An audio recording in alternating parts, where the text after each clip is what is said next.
Rusia utiliza los alimentos como un arma contra Ucrania. Así lo denunció el secretario de Estado de Estados Unidos, Antony Blinken. Él afirmó que las tropas rusas tienen como rehenes a los suministros e impiden las exportaciones de granos. Por otro lado, el Senado estadounidense aprobó un nuevo paquete por $40.000 millones para Ucrania. Varios países de Europa y Estados Unidos han reportado casos de la llamada viruela del mono. Aunque es poco infecciosa entre humanos, hay alerta en la comunidad internacional. En esta emisión les contamos de qué se trata este virus.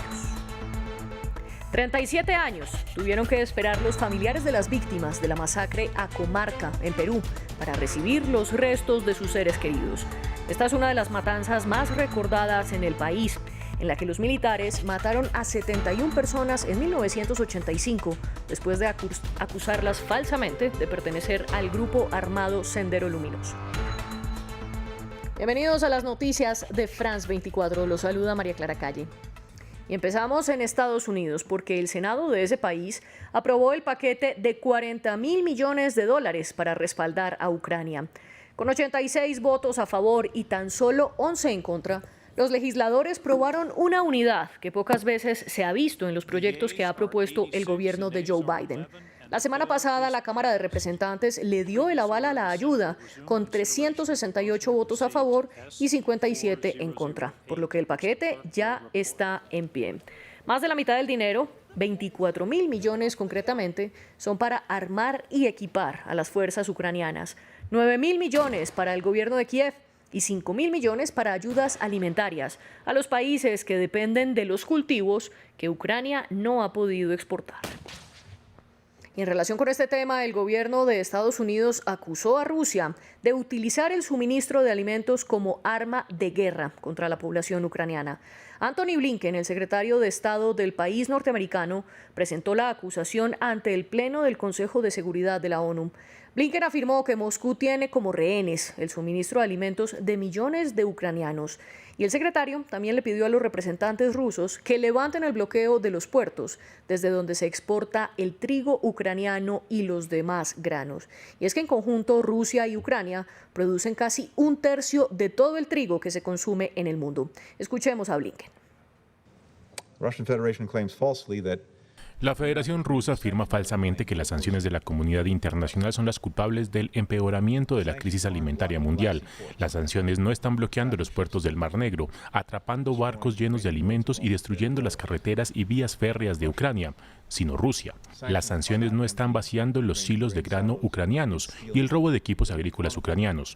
Rusia lo está haciendo.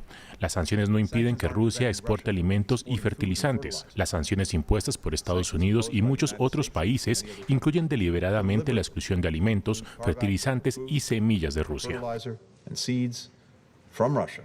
Y comenzó la semana número 12 de la guerra en Ucrania. Una de las ciudades más golpeadas es Mariupol. Allí, 1.730 militares ucranianos, la mayoría del batallón Azov, se han entregado a los rusos, según dice el Ministerio de Defensa de Rusia. Aunque varios comandantes siguen resistiendo en la planta de Azovstal. Desde Dnipro, nuestra enviada especial Catalina Gómez Ángel nos explica cuál es la importancia de Mariupol. Mariupol tiene un significado diferente según cuál es el país que lo mire. Para los rusos y especialmente para el presidente Vladimir Putin podría ser la única gran victoria que ha tenido en estos 3 meses de guerra. Pero ¿a qué costo? Al costo de una ciudad destruida, de cientos de personas muertas, de cadáveres en la calle, de personas viviendo totalmente en la miseria, atacando a las personas que intentaban salir de allí. Y para los ucranianos, si bien esos 1.700 hombres que han salido hasta hoy, según dicen los rusos, hombres que defendieron a muerte su país, están en una especie de rendición o evacuación, como lo llaman los ucranianos, también ayudaron a crear ese sentimiento de esperanza, de lucha y de resistencia. Su lucha hizo que las fuerzas rusas enfocaran toda su lucha en ese puerto sobre el mar de Azov y descuidaran de cierta manera esos otros frentes como el área de Kiev, o por lo menos que no pusieran allí todas sus fuerzas, lo que terminaría por el final, que las fuerzas rusas terminaran retirándose del norte del país y también de áreas como Kharkiv.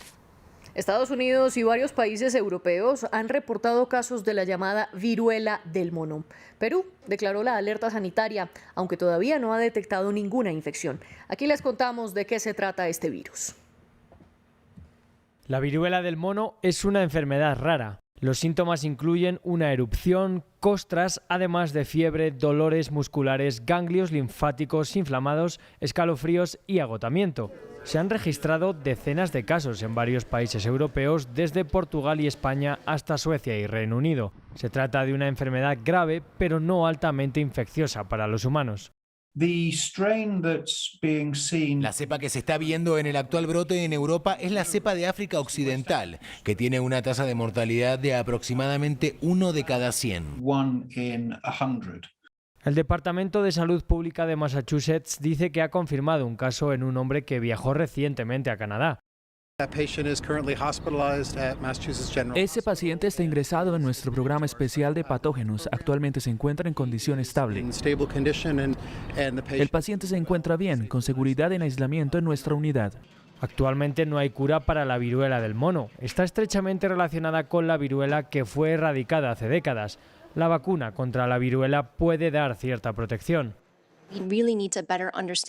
Realmente necesitamos entender mejor el alcance de la viruela del mono en países endémicos como la República Democrática del Congo y Nigeria, la República Centroafricana y otros, para entender realmente cuánto está circulando y el riesgo que supone para las personas que viven allí, así como el riesgo de exportación. Los casos recientes en el Reino Unido se produjeron predominantemente entre hombres que tienen relaciones sexuales con hombres. Todavía no se ha determinado si el inusual aumento de casos fuera de África indica un cambio en el virus o en los medios de propagación. Y pasamos a noticias de Estados Unidos, porque el estado de Oklahoma está a un paso de prohibir casi todos los abortos. Los legisladores aprobaron este jueves el proyecto de ley que prohíbe la interrupción voluntaria del embarazo desde la fertilización, es decir, desde el inicio. Solo en casos de emergencia médica, de violación o de incesto, las mujeres pueden abortar. Además, se permiten las demandas contra cualquier persona que ayude a interrumpir un embarazo. Para que la norma entre en vigor, solo falta la firma del gobernador republicano Kevin Stitt, y entonces será la prohibición del aborto más restrictiva en todo Estados Unidos. Cerca de 37 años pasaron para que los familiares de las víctimas de la masacre de Acomarca, en Perú, recibieran los restos de sus seres queridos. En esa matanza ocurrida el 14 de agosto de 1985, militares mataron a 71 personas, de las cuales 23 eran menores de edad. Los uniformados los acusaron a todos falsamente de pertenecer al grupo armado Sendero Luminoso. En 2016, los crímenes perpetrados fueron reconocidos, pero quienes los cometieron aún siguen libres. Les ha costado casi 40 años, pero algunas familias peruanas lograron recuperar los restos de sus seres queridos, víctimas de la masacre de Acomarca, cuando en 1985 el ejército mató prácticamente a la aldea entera tras acusarlos de pertenecer al grupo terrorista Sendero Luminoso. Con sus restos dentro de pequeños ataúdes blancos, Teófila Ochoa da el último adiós a su madre y a sus 5 hermanos. El dolor de tu corazón jamás se va a borrar, se va a doler. Si a mi madre lo me traería viva, a mis hermanos, ahí sí puedo curar, pero no, porque hay un dolor por haber perdido mis familiares. Sí que lo he encontrado, sí que lo voy a enterrar, sí, pero las heridas nunca se va a borrar porque está acá. Ella se salvó al salir corriendo al campo, pero la mayoría de los habitantes de Acomarca no corrieron la misma suerte cuando los militares, dirigidos por el subteniente Telmo Hurtado, entraron en el pueblo el 14 de agosto de 1985 y asesinaron a sus habitantes, entre ellos 20 niños. Ellos pensaron que éramos terroristas, han matado en ese tiempo. ¿Acaso?